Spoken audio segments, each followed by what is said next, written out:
am Sambhashini Gori from Chindal Homeopathic Medical College, and today we are going to discuss Lecture 31 of RGD Kent, Lectures on Homeopathic Philosophy Characteristics. Here's the concept.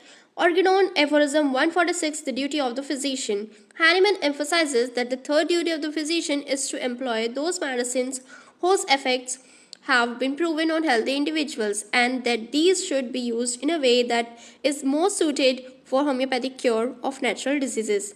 This duty sets the stage of much of what follows in the Organon, as it introduces the concept of homeopathic medicines being based on proving, testing a substance on healthy individuals and individualizing treatment for patients. तो देखो यहाँ पे हम क्या discuss करने वाले हैं.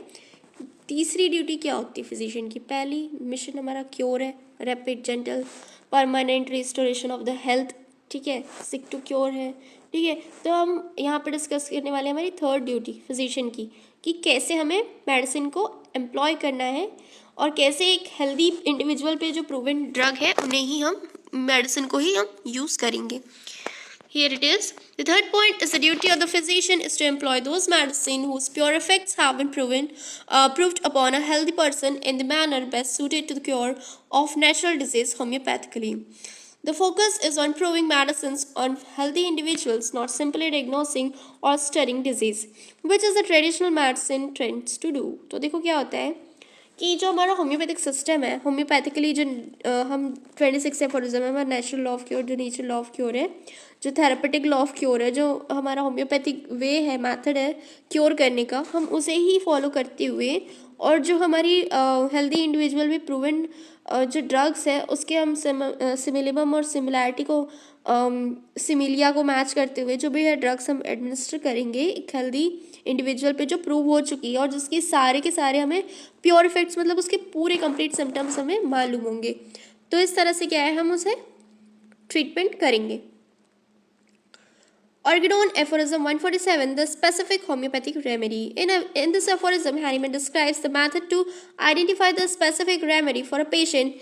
The key concept is that homeopathic remedy must closely resemble the totality of the symptoms that characterize the patient's disease. Aphorism 147, of all these medicines that whose symptoms bear the greatest resemblance to the totality of those which characterize any particular natural disease ought to be the most appropriate and certain homeopathic remedy that can be employed. It is a specific remedy in the case of the disease. तो देखो क्या होता है कि हमें symptom similarity जो है ना वो मैच करके ही हमेशा पेशेंट को ट्रीट करना है.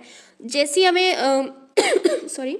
जैसे हमें सिम्टम्स मिलते हैं उस सिम्टम्स को टोटलिटी ऑफ सिम्टम को यूज़ करके कैरेक्टराइज करना है पेशेंट की डिजीज़ से मैच करते हुए, जो एकदम बोलते हैं ना सिमिलिमम, मतलब लीस्ट जिसमें कोई भी डिफरेंसेस मिले वो होती है सिमिलिमम. ठीक है, सिमिलिमम मैंने पिछले वीडियो लेक्चर्स में भी डिस्कस किया, आप जाके देख सकते हैं, आपको समझ में आ जाएगा कॉन्सेप्ट क्या है सिमिलिमम का. ठीक है, तो इस तरह से क्या है हम उस केस में उस डिजीज़ की पिक्चर के अकॉर्डिंग उससे मैच करने वाली हमारी रेमेडी उसे देंगे. Here's the key point. Totality of symptoms. The physician must consider the whole range of symptoms, physical, emotional, mental, to identify the specific remedy. Resemblance. The remedy must be the totality of the symptoms in terms of both quality and intensity. Characterization. The symptom must characterize the disease in a unique way for the individual patient. This highlights the idea of individualization in homeopathy. तो देखो पहली चीज़ हमारी totality of symptom लेनी है. कौन कौन सी? Physical, emotional, mental, सारे symptom record करेंगे. सेकेंड थिंग रिजेम्बलेंस, मतलब उसकी जो क्वालिटी है, हमारे जो डिजीज़ की क्वालिटी है, ठीक है, जो सिम्टम की क्वालिटी और इंटेंसिटी, बहुत ज़्यादा पेन हो रहा है और कैसा पेन हो रहा है, बर्स्टिंग पेन हो रहा है, तो ये क्या हो गई इसकी क्वालिटी और इंटेंसिटी हो गई. और इस दोनों टर्म में क्या है हमारी जो मेडिसिन है वो हमारी डिजीज़ से मैच करनी चाहिए क्वालिटी और इंटेंसिटी में. और नेक्स्ट हम देखते हैं कैरेक्टराइजेशन. तो कैरेक्टराइजेशन क्या होता है, हम इंडिविजुअलाइजेशन करेंगे. अब उसके जो डिजीज़ के भी कुछ यूनिक फीचर होते हैं, कुछ यूनिक सिम्टम होते हैं, हर एक इंडिविजुअल में डिजीज़ एक्सप्रेशन जो होता है वो अलग तरीके से होता है, क्योंकि हर किसी की वाइटल फोर्स अलग है, हर किसी की ससेप्टेबिलिटी अलग है और उसके अकॉर्डिंग क्या होता है डिजीज़ का एक्सप्रेशन होता है. तो इस तरह से क्या है हम कैरेक्टराइजेशन करते हैं किसका, सिम्टम का, एक जो इंडिविजुअल है जो पेशेंट है उस पर. For example, a person suffering from a severe cold with nasal discharge, sneezing and chill may appear to have a common cold.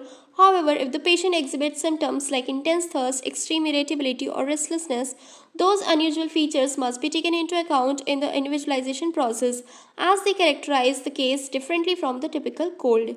देखो क्या होता है कि कॉमन कफ एंड कोल्ड का पेशेंट है, अब हमें उसमें क्या मिलेंगे, ये तो कॉमन सिम्टम हो गए सारे, है ना। कॉमन कफ एंड कोल्ड में उसको छींके भी आएंगी, खांसी भी आएगी, गला भी बैठेगा, सर भी दर्द देगा, बुखार भी आ सकता है, ठीक है। ये सारे क्या हो गए, कॉमन सिम्टम हो गए किसके, कॉमन कफ और कोल्ड के।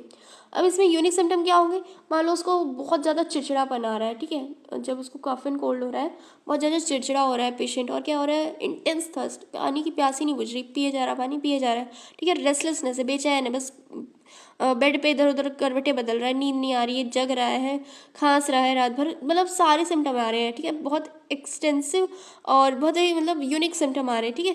तो ये सारे क्या है, टिपिकल सिम्टम है, ठीक है। ये हम क्या करेंगे, एक कफ एंड कोल्ड में से टिपिकली कंसीडर करेंगे क्योंकि ये यूनिक है, ठीक है। इस तरह से हम कैरेक्टराइजेशन करते हैं। Characteristics of symptoms, importance of characterizing.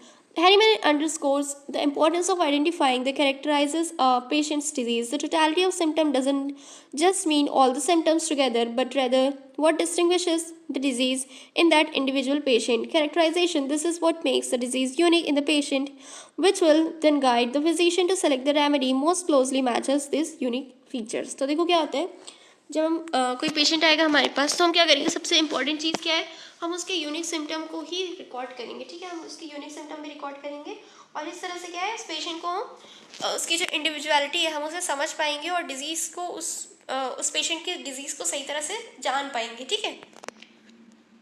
Here is the example. A patient with a common cold but who experiences severe thirst and irritability may not be treated successfully with typical cold remedies. The symptom of thirst and irritability are not common in cold but could characterize the disease in the patient, pointing towards a remedy like arsenicum album. तो देखो क्या होता है, common cough and cold की तो बहुत सारी remedies हो गई, बट जब उसका थर्स्ट देखेंगे हम, ठीक है, पेशेंट बहुत ज़्यादा थर्स्टी हो रहा है ड्यूरेशन में, किसके, कफ एंड कोल्ड के। अब क्या होगा, ये एक कैरेक्टराइजिंग सिम्टम है, एक यूनिक सिम्टम है, तो इससे हम मैच करते हुए जब हम उसे रेमेडी देंगे तो वो पेशेंट ठीक हो जाएगा, ठीक है। तो जैसे यहाँ पे आर्सेनिक एल्बम की एग्जाम्पल दिया हुआ है। Homeopathic versus allopathic approach to specifics.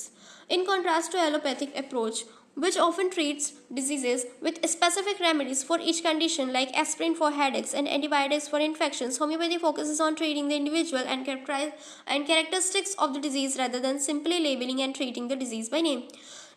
Specifics in homeopathy, there are no fixed specifics in homeopathy for diseases like headache, fever or cold. The remedy depends on the individual symptoms that characterizes the disease. तो देखो क्या होता है, हम homeopath और allopath कितने different है हमारे अप्रोच को स्पेसिफाई करने में। मतलब हम होम्योपैथ जो है वो क्या करेंगे, कंप्लीट सिम्टम लेंगे सॉरी, पेशेंट को जब कफ एंड कोल्ड होगा तो हम उसके बेसिस पे रेमेडी नहीं देंगे, हम क्या करेंगे, हम उसके सारे सिम्टम लेंगे, उसको कफ, कोल्ड, फीवर, खांसी, सर्दी, जुकाम, सर दर्द, सारी चीज़ें एक साथ लेंगे, एक कंप्लीट पोर्ट्रेट बनाएंगे, ठीक है।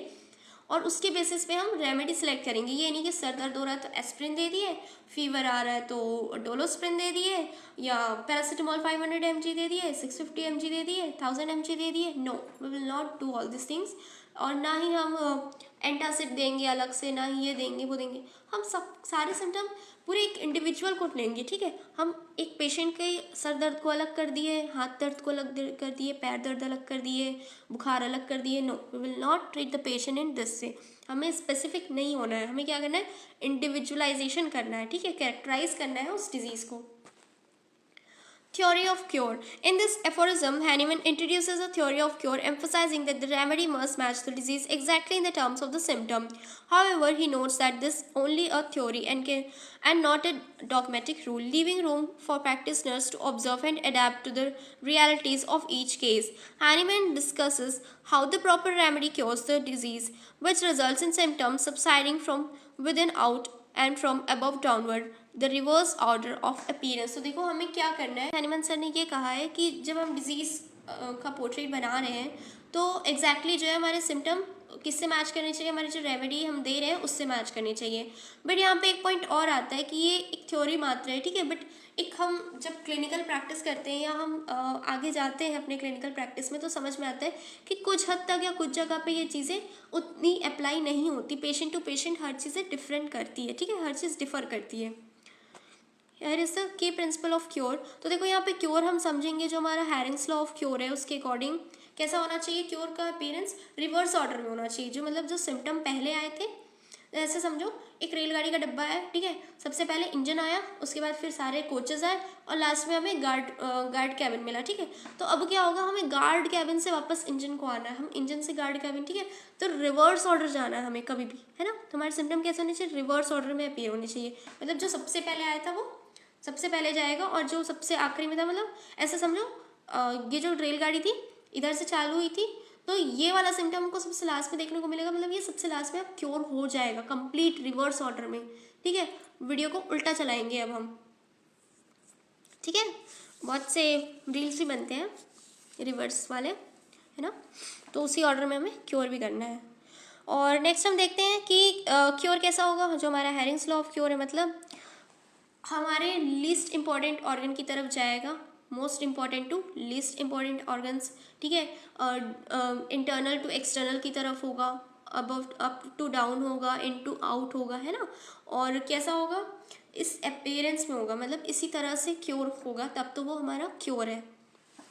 Here is example. If a person has a fever, initially their high temperature fever would subside first, followed by any skin rashes, outward signs disappearing last. This patterns help confirms that the correct remedy is at work. तो देखो क्या होता है, अगर मान लो किसी को fever आया है, हाई टेम्परेचर फीवर है, अब क्या है, वो जो है सबसे पहले हट गया, स्किन पे रैशेज आए, जो इंटरनल था वो आउटवर्ड की तरफ आया, है ना। जो फीवर अंदर था शरीर के, अब क्या हुआ, जो स्किन रैशेज आ रहे हैं वो बाहर आ रहा है आउटवर्ड की तरफ। इसका क्या मतलब होता है, और वो लास्ट में डिसअपीयर हो जाएंगे। क्यों, क्योंकि हमने सही रेमेडी सेलेक्ट की है, और तब हमें पता चलता है कि हमने सही रेमेडी सेलेक्ट की है और हमारी जो रेमेडी है वो सही तरीके से काम कर रही है।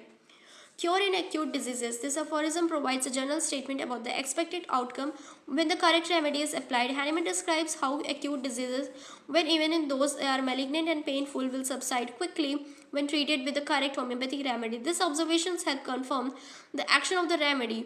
When the proper homeopathic remedy is given, acute diseases such as scarlet fever or measles that are malignant and painful will improve rapidly. If the disease does not improve quickly, the remedy chosen is not correct. तो देखो क्या होता है, acute symptom कैसे होते हैं, बहुत ही sudden onset से होते हैं, बहुत ही रैपिड होते हैं, बहुत ही हार्श होते हैं ना।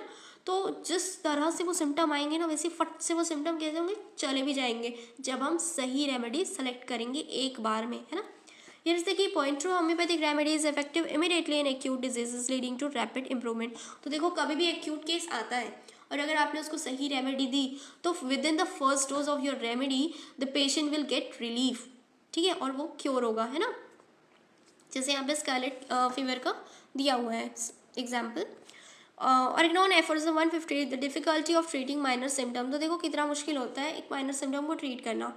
अब मान लो कफ एंड कोल्ड का एक पेशेंट है, हम क्या करेंगे, हम उसके जो इम्पोर्टेंट सिम्टम है हम उसे ही ट्रीट करेंगे, ठीक है।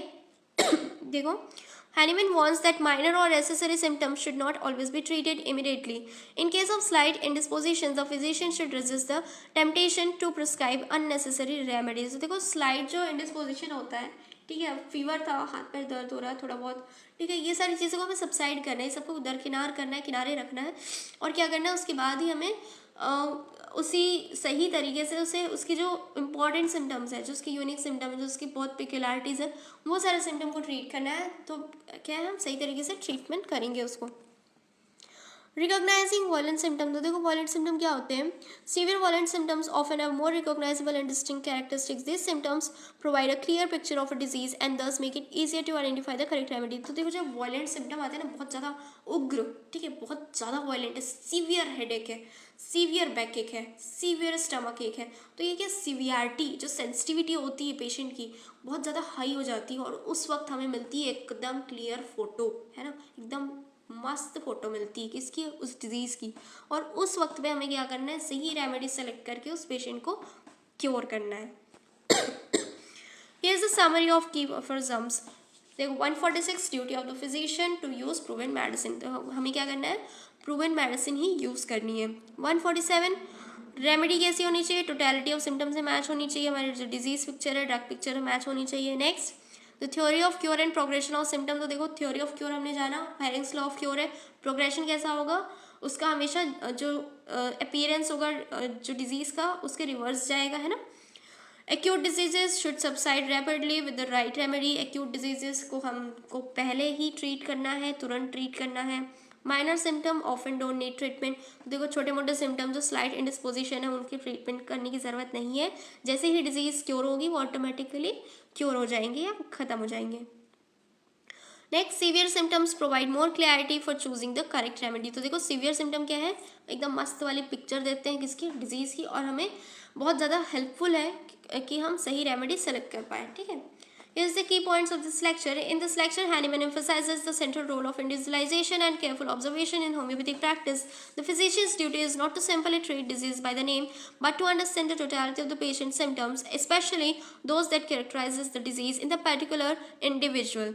The key to successful homeopathic treatment lies in identifying the unique distinguishing features of the disease, which guide the physician to select the most appropriate remedy. The concept of the specific remedy in homeopathy is not about the treating a disease by its name or category, like headache or fever, but about finding a remedy that resembles the totality of the patient's symptoms, both common and unusual. This requires the physician to carefully examine the patient's symptoms and understand what makes their disease unique. Hahnemann also distinguishes between serious and acute diseases, which presents a clear and obvious pictures of a remedy selection, and minor ailments, where treatment symptoms can cause unnecessary disturbance to the patient's overall health, and often these conditions resolve on their own without interventions. In summary, homeopathic practice requires the physician to find the most similar remedy based on the individual's symptoms rather than treating disease labels. This approach ensures that the remedy is truly homeopathic and the patients receive the most effective treatment, leading to a cure that follows a natural progression of healing from within out, from top to bottom, and in reverse order of the symptoms appearance. The ultimate confirmation of the remedy's homeopathicity comes through its curative action, which is demonstrated by the patient's recovery. तो देखो ये सारी चीज़ें हमने discuss की इस lecture में। पहला हमने क्या देखा कि हमने क्या करना है, पेशेंट के जो हमारी हेल्दी प्रूवन ड्रग है, जो हेल्दी इंडिविजुअल पे प्रूवन ड्रग है, हमें वही अप्लाई करनी है। फिर टोटलिटी ऑफ सिम्टम लेना है, फिर स्पेसिफिक रेमेडी जो है जो हमारी होम्योपैथिक कॉन्सेप्ट को लेके सेलेक्ट करनी है। ठीक है, और क्या करना है, स्पेसिफिक नेम के अकॉर्डिंग लेबलिंग नहीं करनी, हमें किसी बीमारी का नामकरण नहीं करना है, हम उस बीमारी को ठीक करना है, सिम्टम्स को ठीक करना है और वो पेशेंट को क्योर करना है। हमें नामकरण करने से कोई मतलब नहीं है ना। और इस तरह से क्या करेंगे, हम उस पेशेंट को ठीक करेंगे। उसके बाद क्या करना है कि छोटी छोटी बातों पे प्रिस्क्राइब नहीं करना, ओवर प्रिस्क्राइबिंग नहीं करना है, मतलब सड़ी सड़ी सी बात पे दवा दे रहे हैं, नहीं, we don't have to do this. जो उसकी मेन सिम्टम है, जो उसकी मेन डिजीज़ है, उसे ट्रीट करेंगे, वो पेशेंट ऑटोमेटिकली क्योर हो जाएगा और उसका सिम्टम भी डिसअपेयर हो जाएंगे। हमें यूनिक और कॉमन और सारे सिम्टम रिकॉर्ड करने हैं, टोटलिटी ऑफ सिम्टम बनानी है, पिकुलर सिम्टम्स पे बहुत ध्यान देना है, माइनर सिम्टम्स को इग्नोर करना है, सबसाइड करना है और इस तरह से पेशेंट को ट्रीट करना है। और जो हमारा हैरिंग्स लॉ ऑफ क्योर है, जो कैसा होना चाहिए, हीलिंग कैसी होनी चाहिए, विद इन आउट, मतलब अंदर से बाहर की तरफ होनी चाहिए। अगर कोई डिजीज़ अंदर सप्रेस्ड है, उसके जो विसरास है, जो वाइटल ऑर्गन्स है उसमें सप्रेस है, तो वो बाहर स्किन पे आनी चाहिए, बाहर जो लीस्ट इंपॉर्टेंट ऑर्गन है उनकी तरफ जानी चाहिए। फिर कैसा होना चाहिए कि वो टॉप टू बॉटम, जो सिम्टम ऊपर से अपेयर होता है वो नीचे की तरफ आना चाहिए। रिवर्स ऑर्डर में रील को उल्टा चलाना है, अपने को ट्रेन उल्टी चलानी है, बस हमारा सिम्टम गायब हो जाएगा और पेशेंट को अल्टीमेटली क्योर हो जाएगा। और जब इन तरीक़ों से ही अगर आपको दिख रहा है, ये तरीका आपके रेमेडी देने के बाद ये चीज़ें आपको दिख रही हैं, तभी तो वो क्योर हो रहा है, वरना वो सप्रेस हो रहा है या वो ट्रीट नहीं हो रहा, या आपकी रेमेडी आपने जो चूज़ की वो करेक्ट रेमेडी नहीं है। Here is the conclusion of this lecture. This lecture centers around the idea that in homeopathy, the physician must focuses on characterizing the patient's unique disease and selecting a remedy that most closely resembles these characteristics. The characteristic symptom of the disease, those that make a disease individual and distinguish it from the other cases. Guide the physician in choosing the correct remedy. Proper observation and understanding the disease presentation and careful study of symptoms are crucial in ensuring the effectiveness of the homeopathic treatment. तो देखो ये सारी चीज़ें हमने इस lecture में discuss की। क्या क्या, पहले तो एक फिजिशियन की ड्यूटी क्या होगी, थर्ड ड्यूटी जो है फिजिशियन की, ठीक है, हमेशा प्रूवन ड्रग्स ही हमें इस्तेमाल करनी है, सिमिलिमम और सिमिलिया का यूज़ करना है और टोटलिटी ऑफ सिम्टम बनानी है, हमें लेबलिंग नहीं करनी है। और जो हमारा हैरिंग लॉ ऑफ क्योर है, जो हमारा क्योर का डायरेक्शन है, क्योर उसी डायरेक्शन में होना चाहिए, ये हमें इंश्योर करना है। एक्यूट सिम्टम को पहले ट्रीट करना है, एक्यूट डिजीज़ को पहले ट्रीट करना है, और जो हमारे सिवियरिटी के साथ बहुत वायलेंट और सडन जो हमें सिम्टम दिख रहे हैं, हमें उससे क्लियरिटी मिलती है, ठीक है, पेशेंट की डिजीज़ की, और हमें उसे क्योर करना है। तो आज का वीडियो लेक्चर यहीं ख़त्म होता है। वीडियो पसंद आई हो तो please like share and subscribe.